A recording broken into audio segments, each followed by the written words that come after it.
кулк мүнөз биринчи орунда турат. Эгерде кулк мүнөз болбосо, мыкты кулк мүнөз болбосо, үйдө жашоо болбойт. Үйдө рахат жашоо болбойт. Күйөөңүз менен жашап кетүү мүмкүн эмес эгерде кулк мүнөзүбүздү оңдобосок.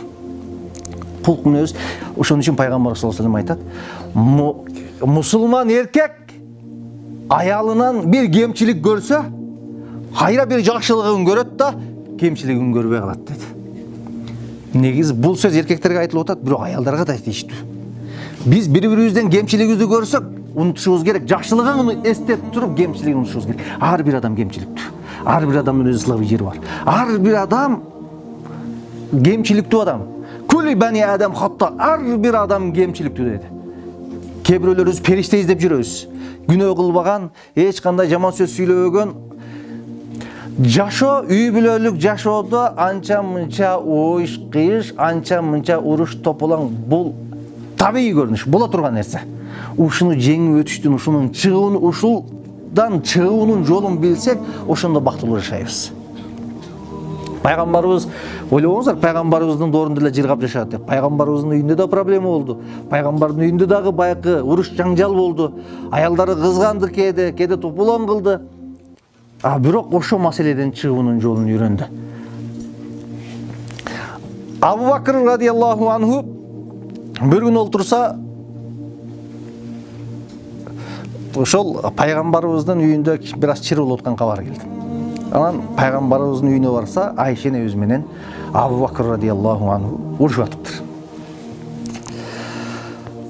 Анан эшиктен кире келгенде эле пайгамбарыбыз: "Я Айша, Абу Бакр келди.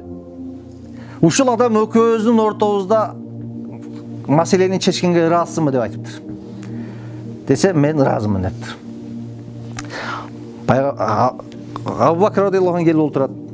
Анан кийин пайгамбарыбыз айтат: "Я Айша" дейт.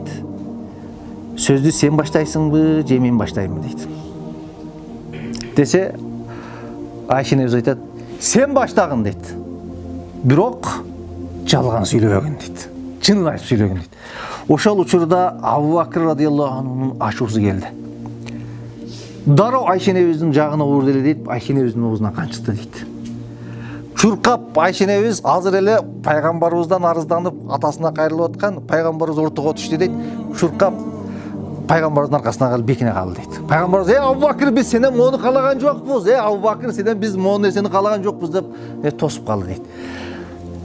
Айтайын дегеним, бул жерде жашы улуу адамдар отурат, апаларыбыз отурат. Кээде ошол Абу Бакр кайнатасы болгон. Кызына болушпай кимге болушту? Күйөө баласына болушту. Күйөө баласы жакыныраак болду. Кээде ушундай мамиле кылышыңыздар керек.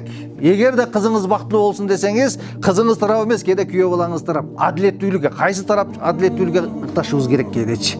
Эгерде андай болбосо жашоо кыйын. Ошон үчүн кулк мүнөз биринчи орунда турат. Эгер кулк мүнөз болбосо, эгерде ажылдаган адам менен жашасаң, анда жашоо эмес. Бардык нерсе болушу мүмкүн, бирок жашоо бактсыздыкка айланат.